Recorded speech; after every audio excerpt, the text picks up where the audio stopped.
Salut, je suis Stéphane Paquette et bienvenue à Vous le savez à cette heure. S'il y a une chose que je déteste dans la vie, c'est de courir, surtout quand c'est pas nécessaire. Je connais même du monde, moi, là, qui court des marathons juste pour le fun.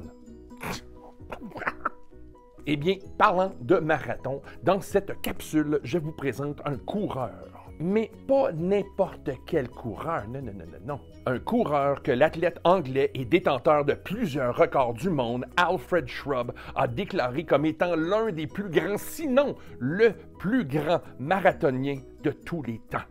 À vos marques. Prêts?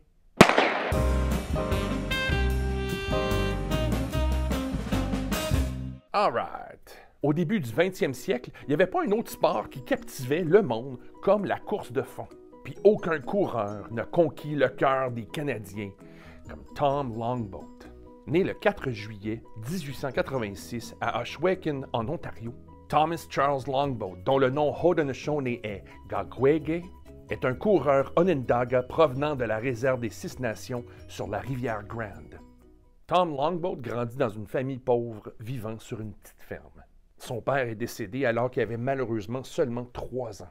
À l'âge de 12 ans, Tom est obligatoirement inscrit à un pensionnat indien. Tom s'intéresse à la course à pied après avoir été inspiré par Bill Davis, un coureur Mohawk qui a terminé 2e au marathon de Boston en 1901. Tom commence la course compétitive en 1905, terminant 2e dans la course de la Fête de la Reine à Caledonia, en Ontario. 2 ans seulement après, Longboat va remporter le marathon de Boston de 1907 avec un nouveau temps record de 2 heures, 24 minutes et 24 secondes. Ça, c'est impressionnant parce qu'à ce moment-là, il avait juste 19 ans et c'était seulement sa 5e course compétitive. Il devient professionnel en 1909 et remporte le titre du World's Professional Marathon Championship en battant les meilleurs coureurs du temps, l'Italien Dorando Pietri et l'Anglais Alfred Shrubb. Une fois devenu professionnel, Longboat a établi des records du monde pour les courses de 24 et de 32 km. Mais Longboat aimait ça s'entraîner tout seul, puis ça causait des conflits avec ses gérants. La presse sportive le qualifiait souvent de paresseux ou même d'un Indien peu fiable. Mais en réalité, Tom Longboat avait adopté un régime d'entraînement révolutionnaire pour atteindre une forme physique optimale.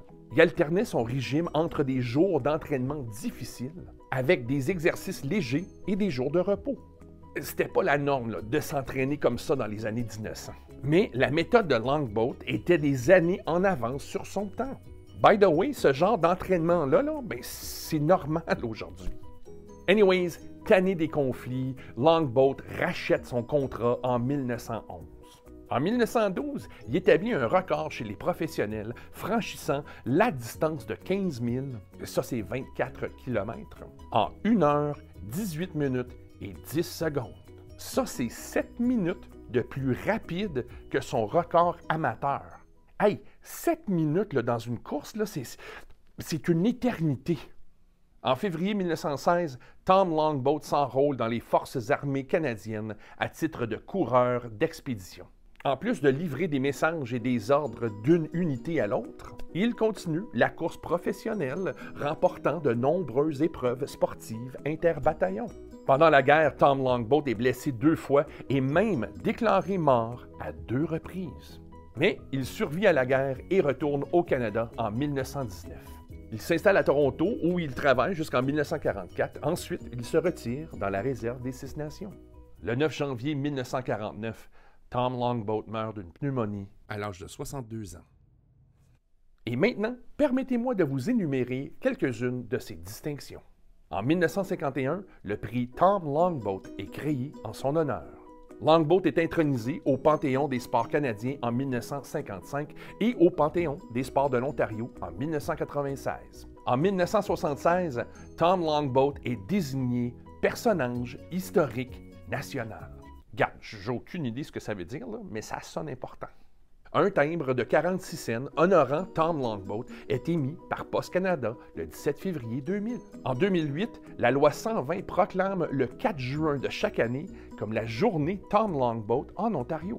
Puis, le 4 juin 2018, le Doodle de Google a honoré la vie et l'héritage de Tom Longboat. Bon, c'est ça qui est ça. Le coureur Gagwege, connu comme Tom Longboat. Le premier et l'un des 2 seuls autochtones à remporter le marathon de Boston. Et sans doute le meilleur coureur de fond que le monde ait jamais connu. Si vous ne saviez pas qui était cet homme, eh bien, vous le savez à cette heure.